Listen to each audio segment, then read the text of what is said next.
Hi, Jess. How are you? Good. How are you today, Gina? I'm doing great. Jessica Keeton is here, and I'm Gina Collinsworth. We work for the Ohio Valley Regional Development Commission, which you probably already know if you're on our Facebook page watching our live stream. And I have to apologize, everyone. It's my fault. We're late. I had some kind of computer technical snafu, and I know about this much. I know enough to be dangerous, and I could not get back online. So we're running late. I apologize for that. But we have a lot of great information to share today about the ARC program. And Jessica Keeton is here. She is the Economic Development Coordinator for OVRDC. Jessica, how long have you been with OVRDC? 10 years in July. 10 years. How long have you worked on the ARC program? I actually started out sort of assisting with it when I first came on board with OVRDC, but I took it over probably about 5 years ago. And I know that it's a great program, and part of what OVRDC does, we also work with the EDA. We work with ODOT on regional transportation planning. We work with the Ohio Public Works Commission, revolving loan fund. But today we're talking about the ARC program. And Jess, would you just talk a little bit about ARC? Okay.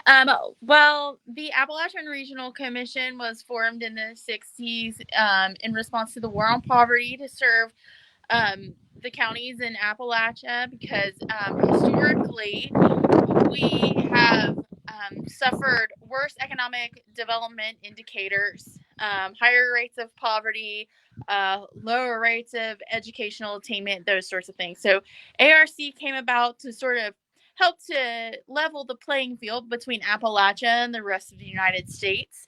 So now we have this program where we look at the economic indicators of each county and we're able to offer funding based upon those indicators in part up to $250,000 for is the grant cap typically for an ARC project. So let me just jump in and say, Jess, OVRDC is a local development district, and we serve 12 counties in southern Ohio. So I'm going to show you had sent us a graphic of some of the counties, and you might want to explain the differences in the counties that we're serving. So I'm going to show that, and we're working with new technology. We cannot guarantee how this is. Yeah. So of our 12 counties, 11 of those are ARC counties. Fayette, which we serve, is actually not an Appalachian county. But we serve all the way from in the west, Claremont County, to the east, Gallia County, all along the Ohio River north, and probably our northernmost county is Ross.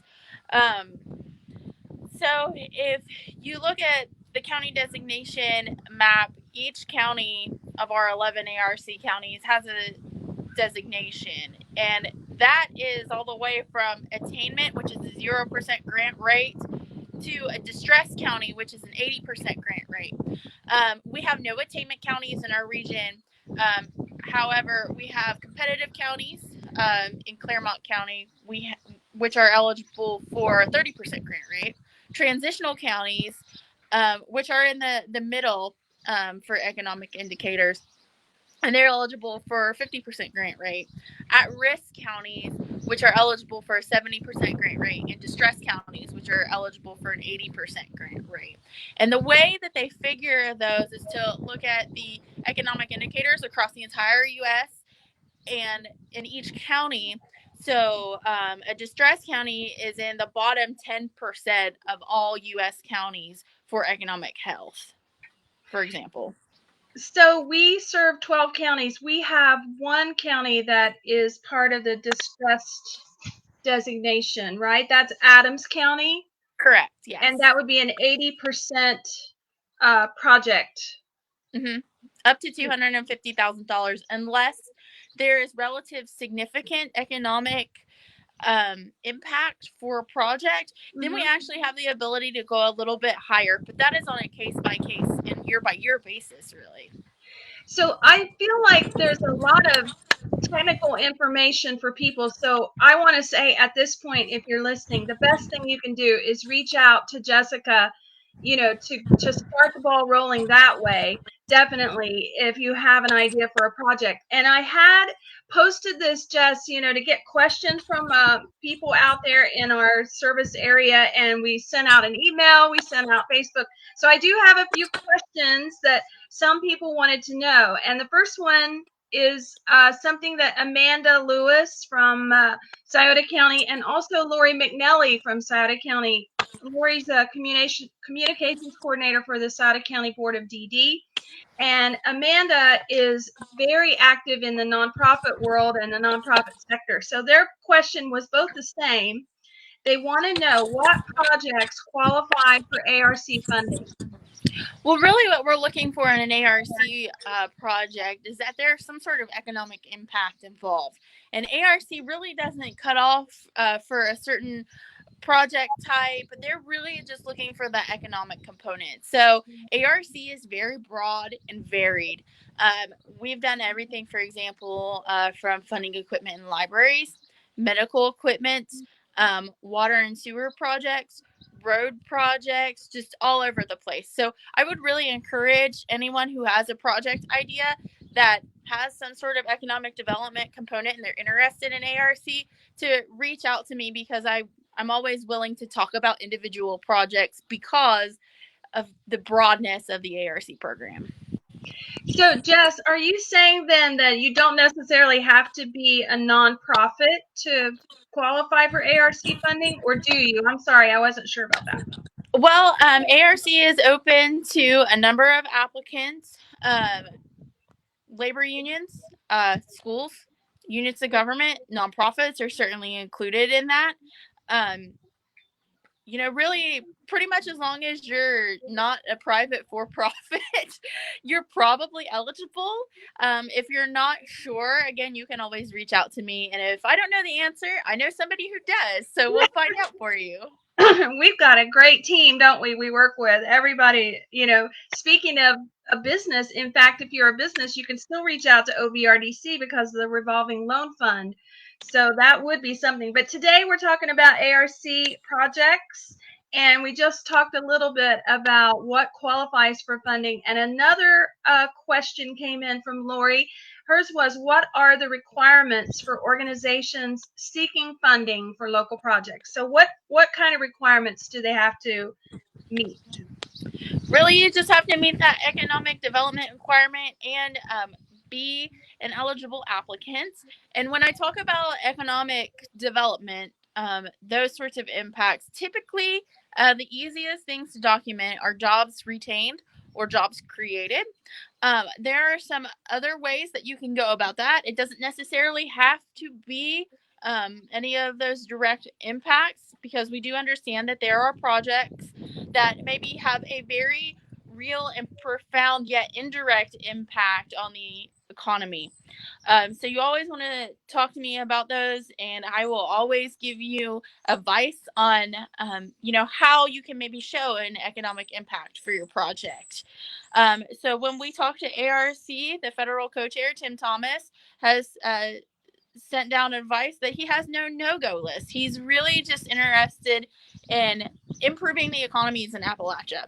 So that is really the biggest requirement. Of course, there are also procedural requirements. We have a pre-application process, and that is how you get started in requesting ARC. So those pre-applications are due actually to me via email by June 26th at noon. That's a Friday. And you can find the information for those pre-applications and all the materials that you need to apply at ovrdc.org/ARC.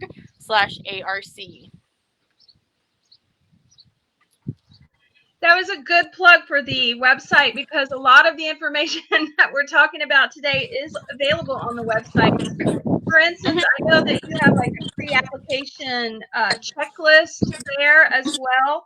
And that's kind of something that's required, right, Jess?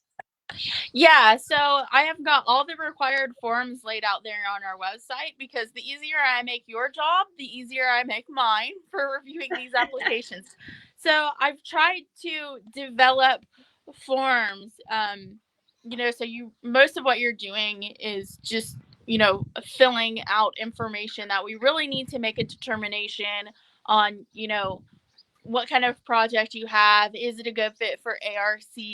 And really use that information to score and rank projects, because once we get your pre-application, the way we choose projects is really on a grassroots level.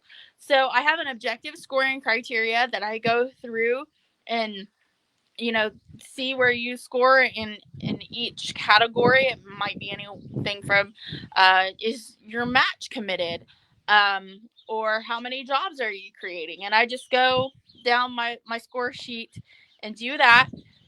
And then we develop a list of all the projects that we got in for the year, and then those go out to each one of our counties. So we have county caucuses that consist of um, like private nonprofit representatives and local government representatives, county government, and what they do is they look at your projects and decide what their priorities are. So if a county has, a priority project, they can award additional points, and we allow for additional points up to 3 projects for a county. Um, and we factor that into the scoring.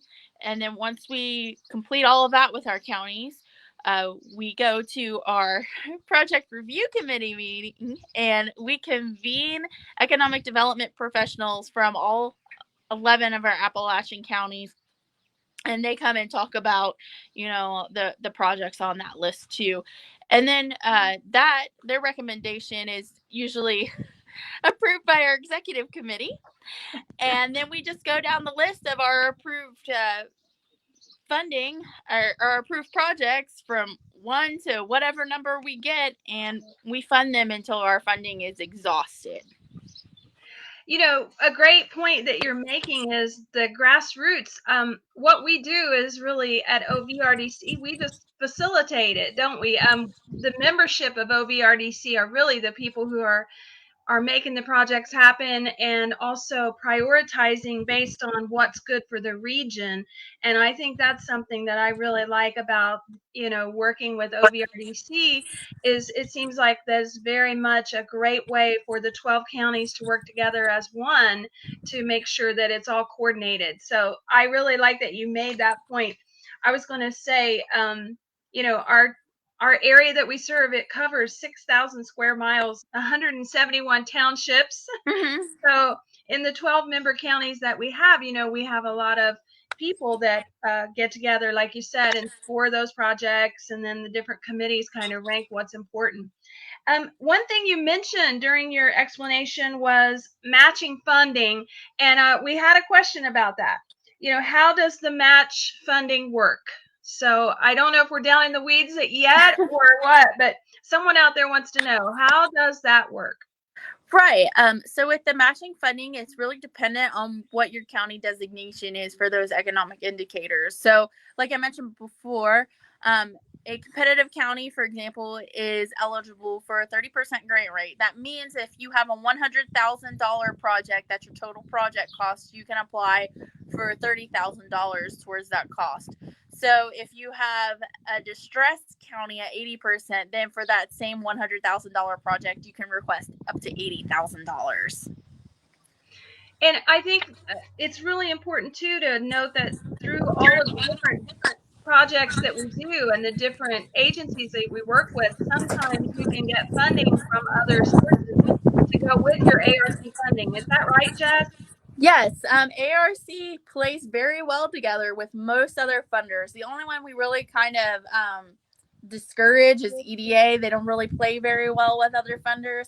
If you get an EDA grant and then you get, especially another federal grant, they may cut back your EDA award by whatever amount, say ARC would fund you.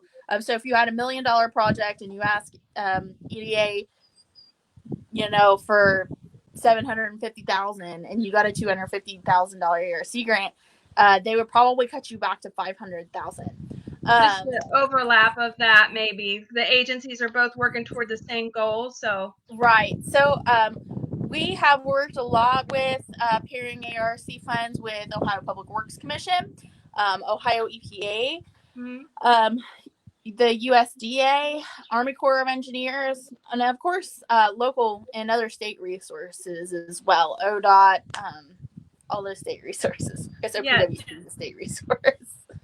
I wanted to say thanks to everyone joining us and say, Jess, we're here working from home, aren't we? It's still, We are. yeah, it's still kind of always fun and a different.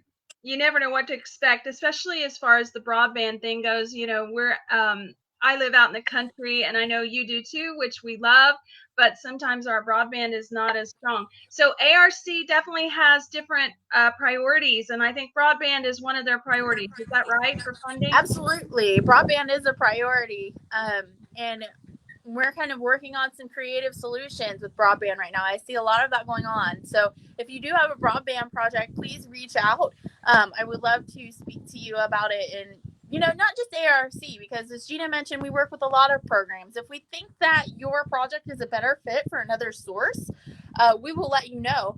And we will do our best to get you in contact with the appropriate people for that funding source. For example, I mentioned EDA earlier.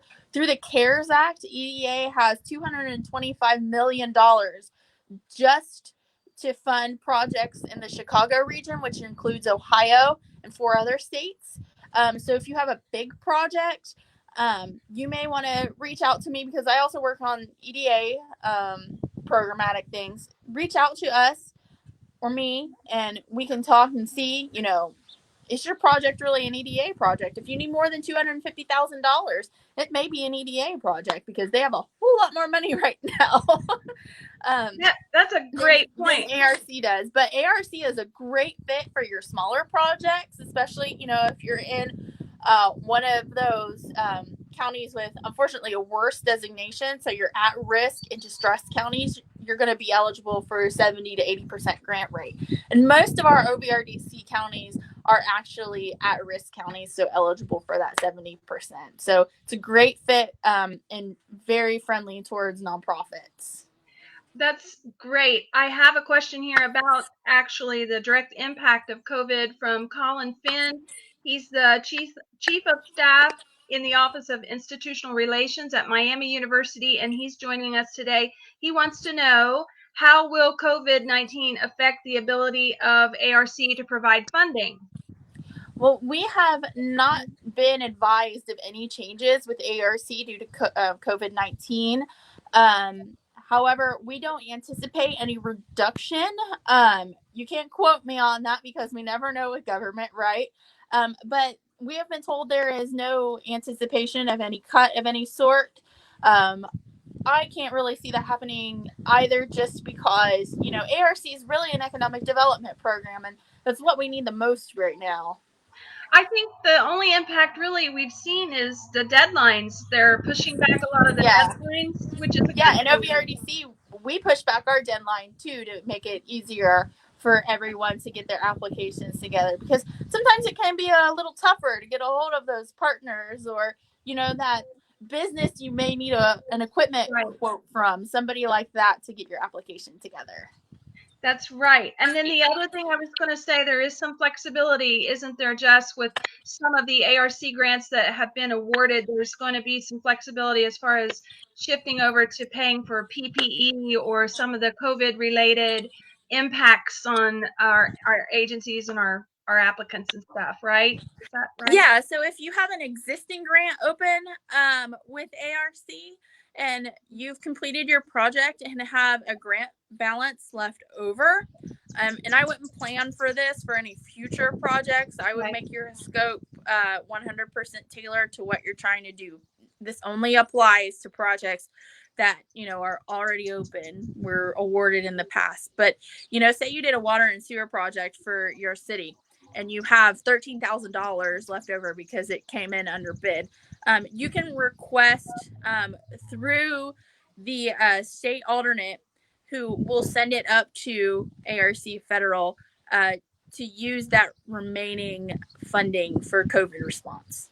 That's good to know. I know that everyone has been, we, with our job and with what we see, a lot of the communication, there's been such a great amount of attention on how can we help our local counties, how can we help our municipalities, and how do we keep everything going. So, we've been pushing a lot of the information through.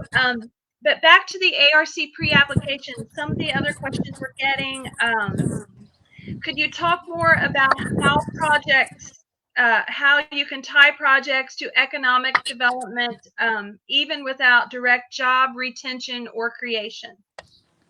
Sure. So say you're running a water sewer line past somewhere, and there's developable property along that sewer line, and it'll serve that area. You can claim that as economic development because there's the potential to open up that lot or acreage or whatever you have to any businesses that might want to locate or expand there.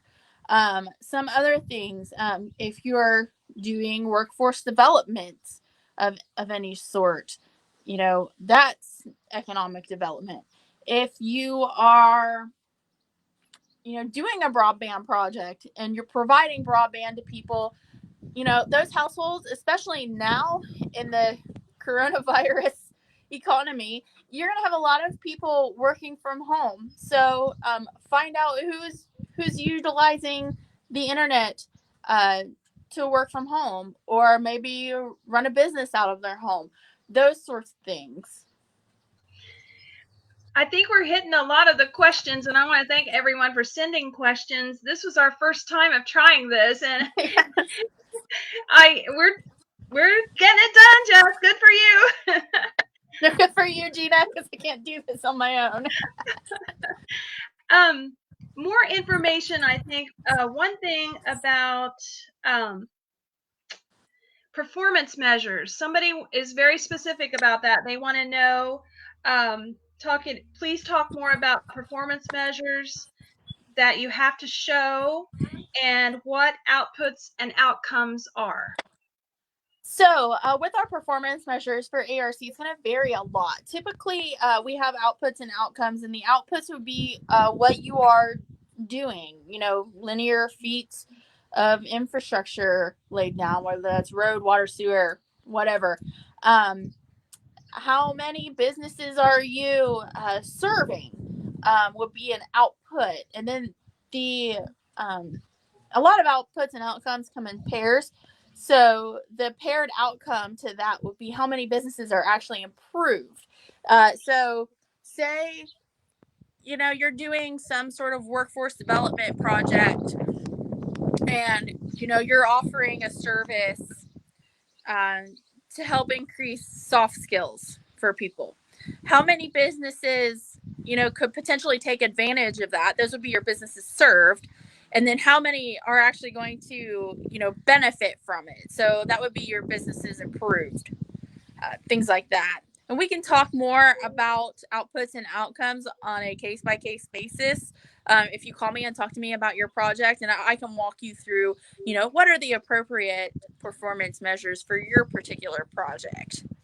Great point, and a great thing for us to kind of wrap up on. We don't want to keep everyone here all day, but is there anything else you want to share with everyone about ARC pre-applications, Jess? I would say the number one thing that helps you put together a good application is if you do reach out to me. If you want to submit bits and pieces of your application before the deadline, I'll do my best to review it and get back with you on some suggestions, things that you could improve. Sometimes people send them to me and there's really no improvement, so I might get back with you and say, wow, this is great, and you want to make that your official submission. So, I am always happy to look over any sort of idea, no matter what stage you're at. You might come to me with an idea tomorrow, and I may say, well, you need to do some more planning, and this could be a great request for next year.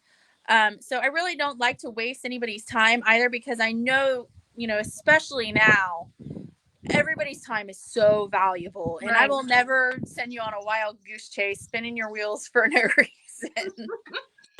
I like knowing that, and I mean, I work there, so I know this, but I understand, and I want our viewers out there to know that you are there to help answer questions and help them develop their applications. So, you want them to get it as good as they can before they submit, but you're also going to help them make it even stronger. Right. As best I can. Yeah. The last thing I want to say before we go, well, two things, I guess. I wanted to mention the Appalachian Regional Commission Leadership Academy, and I'm just going to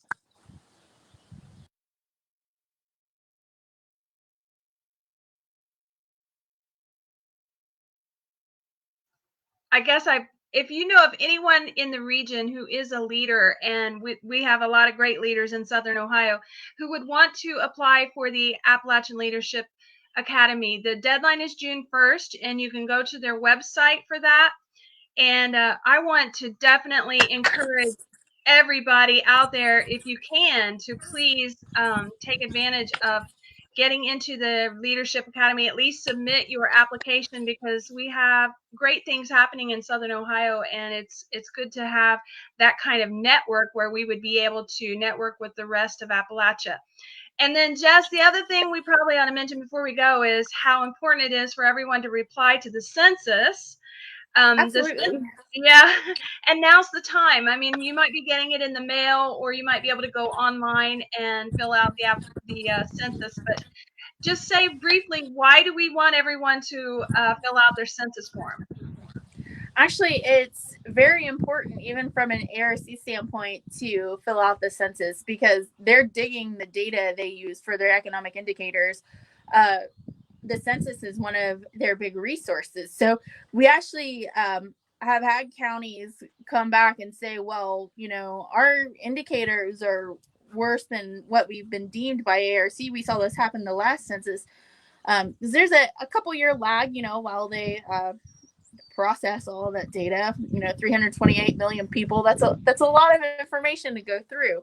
But it really does affect your funding levels, and it can mean the difference between being an 80% county and a 70% county. And something that I should mention too, with those 80% counties, they're also eligible for a special pot of funding.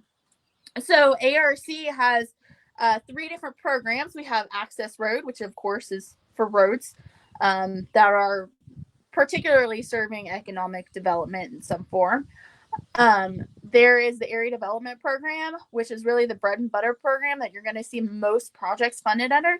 And then there's the Distressed Counties Program, which is, a special program just for those 80% counties. And those 80% counties are also eligible for the other 2, whereas all the other counties are not eligible for that third Distressed Counties program. So not only makes you eligible for more money per project, it also means you can get more projects funded because you have those special funding source that you can tap into. So census is extremely important for those reasons and many others.